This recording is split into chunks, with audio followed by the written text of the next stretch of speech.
maybe? Yeah, I mean, I think that culture is an interesting thing.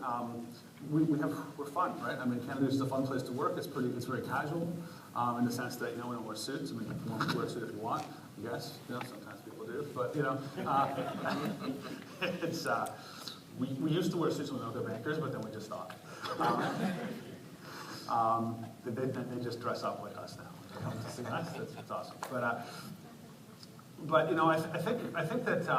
I think culture starts at the top. I think that culture starts at the top. I think it's very important, and it's easy.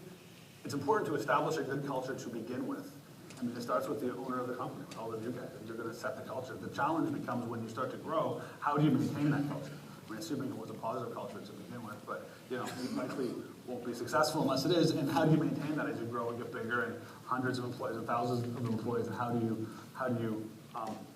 you put in systems? How do you put in processes that are, which by their very definition make you more corporate? Yet, if your culture is not very corporate, how do you sort of institutionalize that? I mean, the whole, yeah. So, what about the decision making in the company? Where's the line between the management decision making and where do employees come in? I think it's really, we are a very highly entrepreneurial company. This is an entrepreneurial conference. I think that,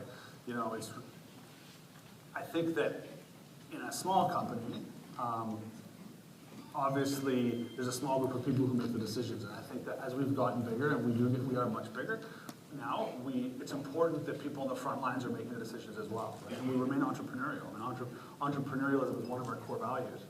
And it's very important that we maintain that. And so, yeah, it's not, I mean, I'm a pretty, you have to ask, our senior managers, but I would say I'm a pretty hands-off manager. I speak to my people, on a regular basis so that everybody goes about their business and does the right thing for the company. I think people really understand, and all of us in Canada understand the direction that we're going in and what the imperatives are. I'm interested how it's really important to the celebrity A-list to be wearing Canada Goose. You've almost made these folks marketers on your behalf. So I want you to talk about your approach to marketing and how important marketing end of it is. Yeah.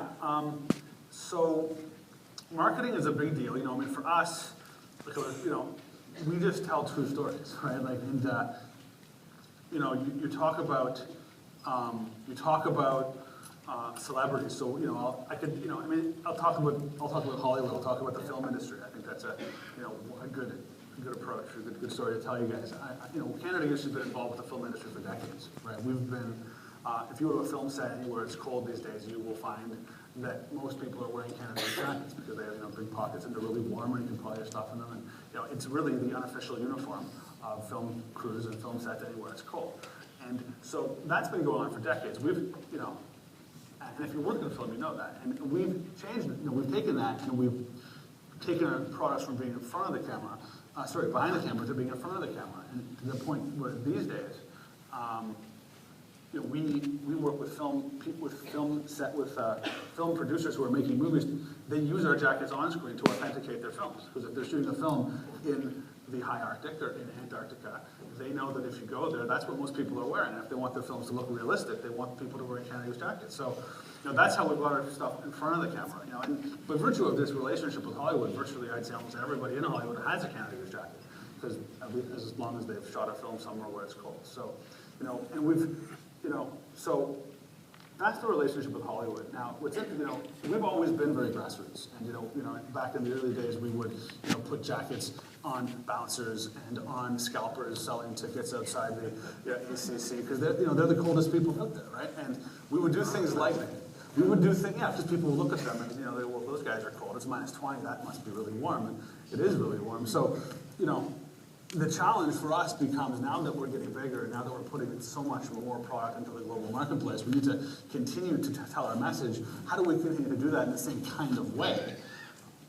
By being authentic and true to ourselves, right? We're not going to start taking out glossy ad campaigns because that's never been, our MO. But then how do we reach so many more people, right? Because we kind of have to if we sell that many more products.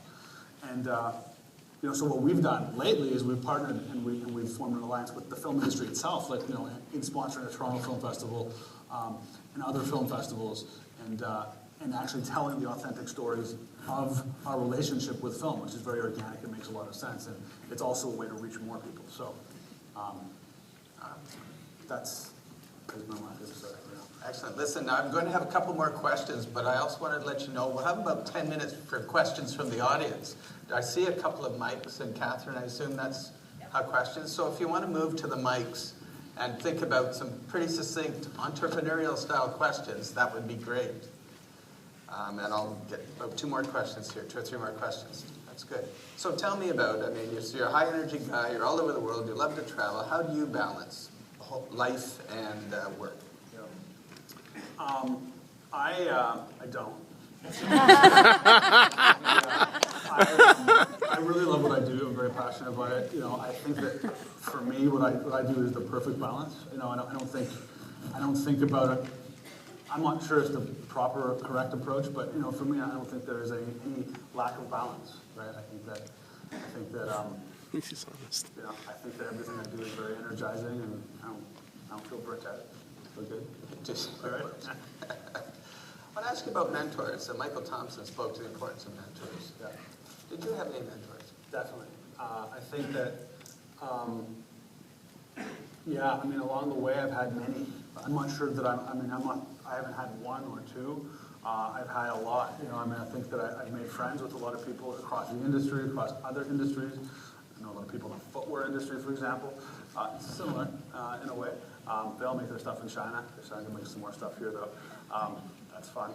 But yeah, I think that it's really important to ask a lot of questions of a lot of people that know things that you might not know, right? So I don't just have one. You know, if I have a big decision to make, I'll probably bounce an idea off of 10 different people, right? Specific selected people, not people on the subway, but you know. I think it's really important, and then to take your logic and apply it to the information that you're getting to make the decision, because ultimately you have to make the decision. But I think that mentors are huge. And, you know, today I have an advisory board, which is really important. I really just formalized something which I always did anyways, right? I always, a lot of these folks were important advisors to me, and you know, now they're just in a formal group. But I'd say it's very important. Ask a lot of questions. Critical. You find a lot of small businesses are family businesses. Much as you're saying, what kind of advice on taking over family businesses, running family businesses can you give? Yeah, family businesses. Make sure you get everything in writing. That's really important. But it's true, right? Because families are very close and very tight, right? And you know, there's a lot of emotion involved. So you know, when you're dealing with your family, I think it's important that you write everything down and you get everything. So that everybody, you know, people forget what they said 2 years ago or 3 years ago, right? Happens all the time. Happens all the time. So you know, I mean, succession planning is important, right? That, you know, I think that depending on the size of the business and the complexity and the amount of thought put into succession planning, you know, it's important to get professional advice on that. Unfortunately, there's a lot of professional advice on that out there as well. Now, before questions, one last one. I just want to ask you what your proudest moment as CEO of Canada Goose has been. Wow, I feel proud every time I see that video. You know, I don't know that I can say that there has been a single proudest moment. And yeah, it really puts me on the spot. You know, I think that being a global brand and being perhaps, you know, we're sold, you know, our kind of jackets are known in over 40 countries around the world. I'm really proud of that. You know what? I think that, I'll tell you, just thinking about this now, we just moved into a new corporate headquarters, and actually moving into that building, I'd say that was, I'd call that my proudest moment, because it's an awesome building. Very exciting. And in Canada. It's in Toronto, it's in Canada. Yeah, talking about corporate culture, we have a massive gym. It's great, right? It's really cool. And yeah, just thinking about where we, you know, when I moved into that office, I saw it built along the way, but the actual moment where I first sat in it and walked around it, and remembering where we started, and going like, this cannot be true. But yeah, that was a good moment. Wow. I still feel that way every time I walk into that building. It's only been like 3 months, but. Okay, so we'll take some